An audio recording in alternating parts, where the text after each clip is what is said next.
Quando eu era bem criança, eu lembro de ter assistido um desenho bem diferente, mas muito legal no SBT, sobre um garoto que queria ser o rei dos piratas e tinha o poder de se esticar. Mas, como só chegaram a dublar 50 episódios, o que não é pouca coisa, vamos combinar, acabei nunca dando continuidade a ele. Os anos se passaram e o que era uma simples criança do interior de São Paulo acabou se tornando um otaku sujo e completamente viciado nesse universo de animes e mangás. É claro que não demorou muito para eu redescobrir One Piece, o famoso desenho do pirata que se estica, que na realidade era um dos maiores fenômenos culturais do mundo. Apenas isso. One Piece é um mangá escrito e desenhado por Eiichiro Oda e publicado na revista Weekly Shonen Jump desde 1997, tendo mais de 1000 capítulos publicados e sendo publicado quase que semanalmente, tendo uma adaptação em anime produzido pela Toei Animation com mais de 1000 episódios, também desde o final dos anos 90, e mais de 15 longas animados lançados para os cinemas. Curiosamente, One Piece não chegou a fazer tanto sucesso no ocidente assim como obras como Naruto e Dragon Ball, mas sempre que conquistava um fã, esse fã automaticamente crescia um apreço bem grande pela obra de Oda. E para ter ideia de como One Piece é querido e popular, as vendas dos volumes ao redor do mundo são mais de 500 milhões de unidades vendidas, superando os heróis da Marvel e DC como Homem-Aranha, X-Men, Batman e até o Superman. Esse é o tamanho monumental de One Piece. Então, com os meus 12 anos, decidi encarar essa jornada longa, que é acompanhar One Piece, começando pelo anime e migrando depois para o mangá, que leio desde o capítulo 680, publicado em 2012, semanalmente. Tá, mas o que é One Piece? A premissa básica de One Piece é o que todos viram no live action da Netflix. Somos introduzidos na morte de Gold Roger, o rei dos piratas, que revela que deixou One Piece, o seu tesouro que conquistou durante toda a vida, escondido em algum lugar, e gerando uma busca gigante por ele e iniciando a grande era dos piratas. Anos depois, um garoto chamado Monkey D. Luffy parte para uma incrível jornada para achar o One Piece e se tornar o rei dos piratas.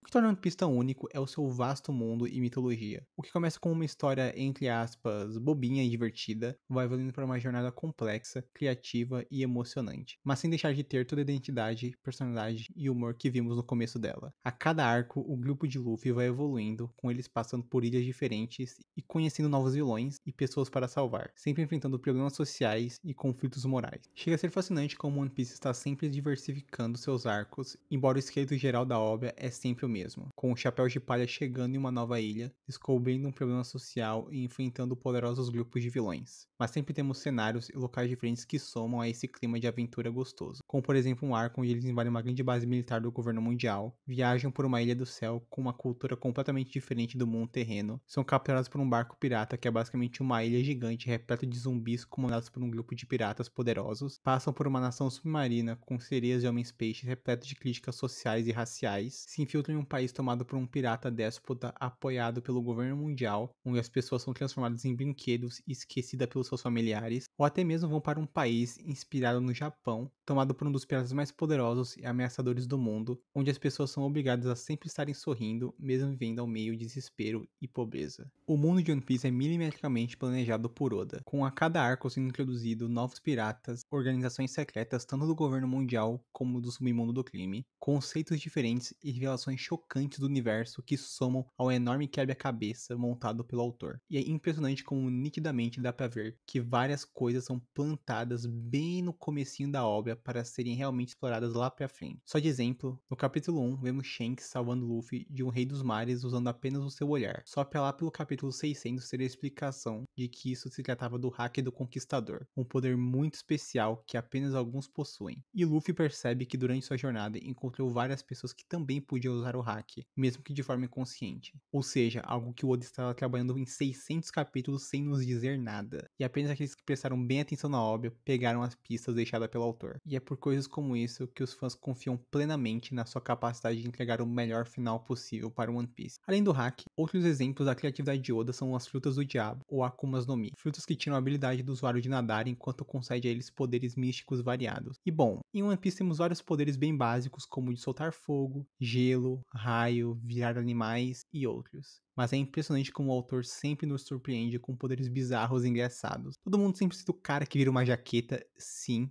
isso é uma coisa que acontece em One Piece. Tem um cara que vira uma jaqueta e é muito bizarro, embora é criativo e um pouco legal, mas muito mais bizarro do que legal. Mas é só ver o Doflamingo, que tem o poder da fruta dos fios, e ele usa isso da maneira mais criativa possível. ou um dos personagens mais queridos da obra inteira, Trafalgar Law, o cirurgião da morte que tem o poder da fruta da operação, que faz com que tudo ao seu redor vire uma grande mesa de operação. Por mais que o que eu tenha dito não tenha feito o menor sentido, Oda consegue transformar isso em um dos poderes mais legais, diferentes e criativos que eu já vi na ficção. Já falei que o humor de One Piece é muito específico também por conta da figura de Eiichiro Oda, que parece uma criança mesmo tendo quase 50 anos de vida. Não sou muito de rir ou expressar sentimentos vendo filmes e séries, mas One Piece sempre me faz esboçar alguns sorrisos, principalmente chorar. E se prepare, pois se tem algo que realmente sabe manipular os seus sentimentos e te fazer chorar, é One Piece. Pelos seus personagens complexos, é de se imaginar que os passados e motivações deles tragam alguma emoção para seus arcos. E é claro que eu poderia citar 479 cenas que arrebentam com o seu coração, mas para exemplificar de uma forma bem simples, tem uma cena que acontece lá pelo episódio 950, ou capítulo 960 no mangá, onde temos um extenso flashback de um personagem junto de Gold Roger, e vemos a cena onde Gold Roger se torna o rei dos piratas. 本当にあった莫大な宝を目の前にロジャーはあの時笑ってた俺たちもそうだ涙が出るほど笑った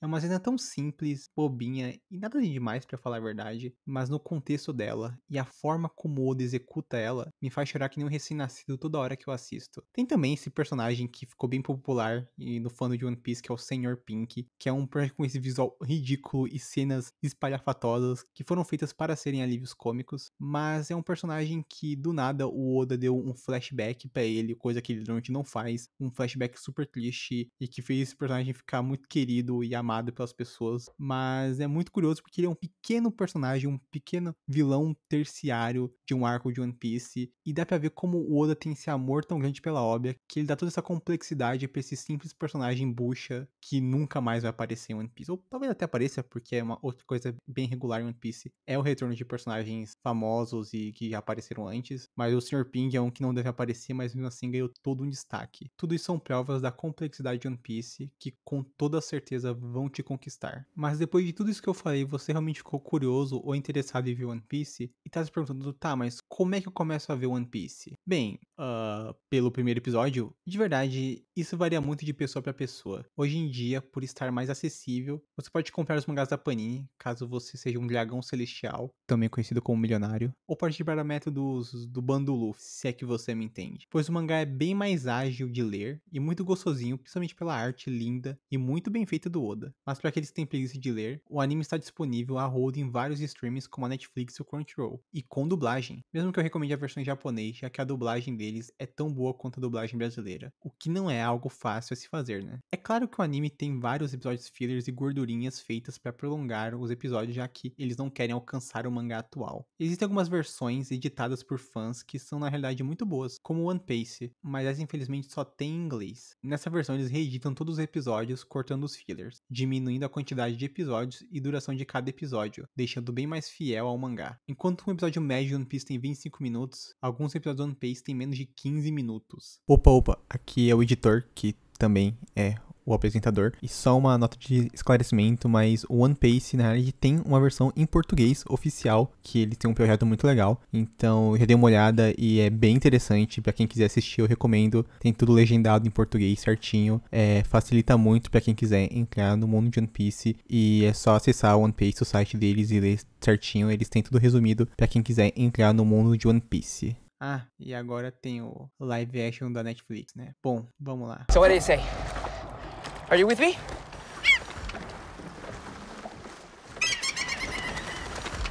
Mutiny. Bom, eu já escrevi uma crítica completa falando tudo o que eu achei sobre o live action da Netflix, então vou tentar ser um pouquinho breve. O histórico de Hollywood com live action de anime não é lá muito bom, e principalmente da Netflix.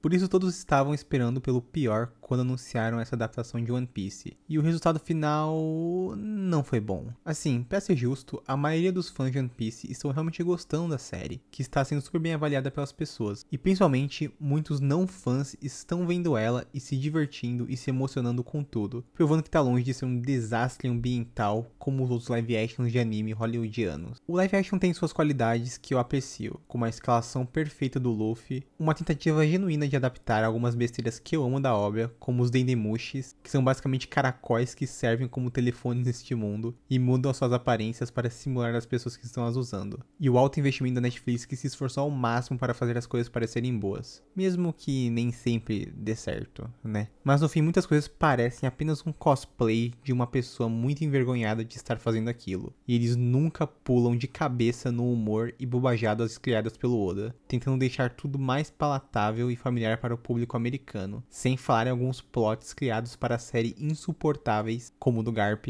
e a falta de carisma de alguns atores. Para exemplificar algumas coisas, aquele chapéu de cachorro do Garp que eles transformaram na série em uma touquinha michuruca só para agradar os fãs que apontaram para a tela na hora que ele apareceu, dizendo: "Meu Deus, eu peguei essa referência Netflix! Ah, que incrível!" Enquanto as outras pessoas que não conhecem só deram risada desse velho com esse chapéu mal feito bizarro. Ou também a peruca da 25 de março que eles deram pra Nami, que parece ter saído diretamente de um episódio de Lazy Town de tão ruim que ela é. Mas no fim esse live action acabou cumprindo seu propósito, apresentando essa incrível história de Eiichiro Oda para um público muito mais amplo, já que eu estou vendo vários relatos de amigos e pessoas de fora que nunca se interessaram por One Piece e estão amando a série e esse universo. Ainda mantenho que é impossível eles adaptarem elementos futuros da história, e com certeza vão falhar miseravelmente, mas apesar de todo o meu cinismo e rancor, não consigo ter outro sentimento além de torcer pelo sucesso desse live action e sonho que mais pessoas deem chance a essa obra que é tão importante pra mim e pra muitos. Afinal, é como o Barba Negra diria: 海賊が夢を見る時代が終わるって？おい！なんだ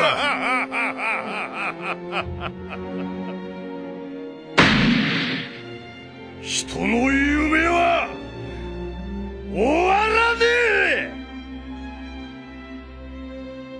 Bom, acho que é isso então. Espero que esse vídeo tenha realmente convencido, pelo menos, a experimentar o mangá ou o anime. Mas de qualquer jeito, muito obrigado por assistir até aqui. Caso tenham gostado, se inscrevam no nosso canal no YouTube, já que estamos produzindo vários vídeos semanais bem legais e diferenciados. Além de curtir o vídeo, clicar no sininho e deixar um comentário. Acesse também nosso site, o forumnerd.com, com críticas, notícias e artigos diários. E siga a gente nas nossas redes sociais, que são Fórum Nerd no Instagram e TikTok, e @nerd_fórum no Twitter. Então é isso. Muito obrigado pela sua audiência e sayonara!